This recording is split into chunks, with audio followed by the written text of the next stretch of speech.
Assalamu alaikum students. Today we will discuss topic sending HTTP request and receiving HTTP request over the internet. In today's topic we will discuss client, server, HTTP request, URL, and at the end we will discuss HTML.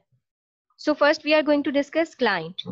A client is a computer that connects to and uses the resources of a server. A client is a less powerful computer that uses the resources of a server. किसी भी computer network में एक central computer होता है और बाकी तमाम computers उस सेंट्रल कंप्यूटर से कनेक्टेड होते हैं. Central computer is more powerful than all the computers connected in the network. तो वो तमाम कंप्यूटर्स जो लेस पावरफुल हैं as compare to the central computer are called clients. Clients basically अपने ऑपरेशंस के लिए, फंक्शनिंग के लिए depend on server. For example, अगर हम स्टोरेज कैपेसिटी की बात करें, that we have discussed at the start of chapter, server की स्टोरेज कैपेसिटी ज्यादा है but the storage capacity of client is smaller. तो इस केस में क्या होगा, क्लाइंट सर्वर की स्टोरेज कैपेसिटी को एक्सेस कर सकता है. तो क्लाइंट लेस पावरफुल है जो कि रिसोर्सेज को यूज कर रहा है सर्वर के. सो एक कंप्यूटर नेटवर्क में ये दोनों प्रेजेंट होते हैं. ये देखिए, ये एक डायग्राम है और इसमें आप देख सकते हैं एक सेंट्रल कंप्यूटर है और उससे तमाम कंप्यूटर्स कनेक्टेड हैं. These computers are less powerful as compared to this central computer. और ये कंप्यूटर्स इस सेंट्रल कंप्यूटर की रिसोर्सेज को यूज कर रहे हैं. इस तरह से इंटरनेट की एग्जांपल लेते हैं. In internet we are the clients, we are browsing. हम कुछ भी सर्च कर रहे हैं तो हम बेसिकली किससे कम्युनिकेट कर रहे हैं, वेब सर्वर से. तो सर्वर क्या है, पावरफुल है और हमारी रिक्वेस्ट के अकॉर्डिंग हमें डेटा सेंड करता है. That's why we are client and these are the servers. Next we will discuss server. A server is a computer that provides data to other computers. Server को हम client के topic में discuss कर चुके हैं. Server is a powerful computer as compared to client. Server facilitates the clients. अगर storage capacity की बात हो, एप्लीकेशंस की बात हो, रिसोर्सेज की बात हो, सर्वर क्लाइंट्स को फैसिलिटेट करते हैं, पावरफुल होता है. फॉर एग्जाम्पल, एक कंप्यूटर नेटवर्क है, ये एक इंटरनेट का ही नेटवर्क बन रहा है. तो आप देख सकते हैं तमाम डिवाइसेज सेंट्रल सिस्टम से कनेक्टेड हैं. तो ये बेसिकली क्या है, ये सर्वर है और सर्वर इनकी रिक्वेस्ट के अकॉर्डिंग इनको फैसिलिटेट कर रहे हैं. एक और एग्जांपल ले लेते हैं, यही प्रीवियस एग्जांपल थी इन द क्लाइंट्स. तो आप देख सकते हैं ये एक सेंट्रल कंप्यूटर है और ये इन तमाम को फैसिलिटेट कर रहा है. तो ये तमाम कंप्यूटर्स क्लाइंट्स हैं और ये कंप्यूटर सर्वर है. Next we will discuss HTTP request. Students, अगर हम इंटरनेट पे कोई भी टर्म सर्च करें तो हम बेसिकली क्या करते हैं, किसी वेब सर्वर से कम्युनिकेट करें, किसी वेब सर्वर को मैसेज भेज रहे होते हैं, कम्युनिकेट करते हैं और अपनी रिक्वेस्ट के अकॉर्डिंग हम डेटा उससे डिमांड करते हैं. वेब सर्वर क्या करता है, हमारी रिक्वेस्ट को आइडेंटिफाई करता है, उसके अकॉर्डिंग डेटा हमें प्रोवाइड करता है. तो वर्ल्ड वाइड वेब WWW, जिसको हम पहले भी डिस्कस कर चुके हैं, यूजेस इंटरनेट सर्वर्स सिस्टम. इसमें सर्वर सिस्टम यूज होता है, यानी कि क्लाइंट्स की रिक्वेस्ट के अकॉर्डिंग सर्वर्स प्रेजेंट होते हैं और वो फैसिलिटेट करते हैं. सर्वर्स में डेटा स्टोर होता है और क्लाइंट्स की रिक्वेस्ट के अकॉर्डिंग उनको सेंड किया जाता है. So servers serve a client and clients send requests to the servers. Clients क्या करते हैं, रिक्वेस्ट भेजते हैं सर्वर को और सर्वर क्लाइंट को सर्व करते हैं, मींस उनका इन्फॉर्मेशन सेंड करते हैं. This request is called HTTP request. Students, we have discussed HTTP in the previous topics. HTTP stands for Hypertext Transfer Protocol. और आपने तब भी पढ़ा होगा कि वर्ल्ड वाइड वेब इस प्रोटोकॉल को यूज करती है. तो अगर हम वर्ल्ड वाइड वेब की बात करें तो उसमें एक सर्वर सिस्टम है, यानी कि क्लाइंट्स रिक्वेस्ट भेजते हैं और वर्ल्ड वाइड वेब को जो भी रिक्वेस्ट जाएगी वो रिक्वेस्ट क्या होगी, किस प्रोटोकॉल को यूज करेगी, हाइपर टेक्स्ट ट्रांसफर प्रोटोकॉल को. तो इस रिक्वेस्ट को हम कह सकते हैं, this request is called hyper text transfer protocol request. और इसके रिस्पॉन्स में वेब सर्वर्स को आइडेंटिफाई करेंगे और कुछ डेटा सेंड करेंगे टू द क्लाइंट जिसने रिक्वेस्ट भेजी है. तो इसको हम कह सकते हैं जो डेटा सेंड करेगा सर्वर, बेसिकली वो क्या कर रहा है, रिस्पॉन्स दे रहा है. This response is called HTTP response, means hyper text transfer protocol response. तो यहाँ पे हमने डिस्कस कर लिया है कि वर्ल्ड वाइड वेब में सर्वर्स का एक सिस्टम यूज होता है. सर्वर्स में डेटा सेव होता है, क्लाइंट्स कम्युनिकेट करते हैं, HTTP रिक्वेस्ट सेंड करते हैं और सर्वर्स HTTP रिस्पॉन्स देते हैं. अब हम इससे रिलेटेड कुछ अहम पॉइंट्स डिस्कस करते हैं. Communication is based upon request and responses.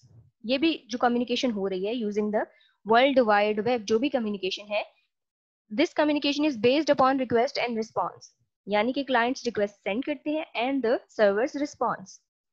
Web browsers and web servers function together. Web browsers and web servers एक सिस्टम की तरह काम करते हैं। वेब ब्राउजर पे क्लाइंट होता है और वेब सर्वर उस रिक्वेस्ट के अकॉर्डिंग उसको डेटा प्रोवाइड करते हैं। होता क्या है कि क्लाइंट ब्राउजर यूज करते हैं, ब्राउजर पे अपना मैसेज, अपनी रिक्वेस्ट सेंड करते हैं और वेब सर्वर क्या करते हैं, उस मैसेज के अकॉर्डिंग रिस्पॉन्स देते हैं। हम कह सकते हैं कि ब्राउजर और सर्वर मिलकर काम करते हैं। They form client server system. तो ब्राउजर किसकी एक्सेस में है, क्लाइंट की एक्सेस में, और वेब सर्वर्स क्या है, बेसिकली सर्वर्स हैं। तो हम कह सकते हैं कि ये बना है एक client server system. Data is kept in central location. Central location क्या है, बेसिकली सर्वर्स हैं। सर्वर्स में डेटा स्टोर किया जाता है और data can be shared with clients on request. और जब क्लाइंट्स रिक्वेस्ट सेंड करते हैं टू एक्सेस दिस डेटा, तो data is shared with these clients on the HTTP request. So जैसे कि आप देख सकते हैं in this figure, this is client and this is server. Client is sending an HTTP request and the server is giving HTTP response. यानी कि कोई website है जिसका डेटा ये रिक्वेस्ट कर रहे हैं और वेब सर्वर क्या कर रहे हैं, उसके अकॉर्डिंग उसको आइडेंटिफाई कर रहे हैं और डेटा सेंड कर रहे हैं टू द क्लाइंट। एक और डायग्राम देख लेते हैं। ये क्लाइंट है, ये सर्वर है। Client is sending request and server is responding. और ये किस प्रोटोकॉल में हो रहा है, HTTP में। अगर हम वर्ल्ड वाइड वेब की बात करें तो ये हमने सिंपल डायग्राम देखी है कि क्लाइंट जो है रिक्वेस्ट करता है और सर्वर रिस्पॉन्स देता है। Next we will discuss URL. URL means Uniform Resource Locator. It is the address of a resource on the internet or of a file stored locally. Basically, URL internet पे किसी भी website की stored information का address है।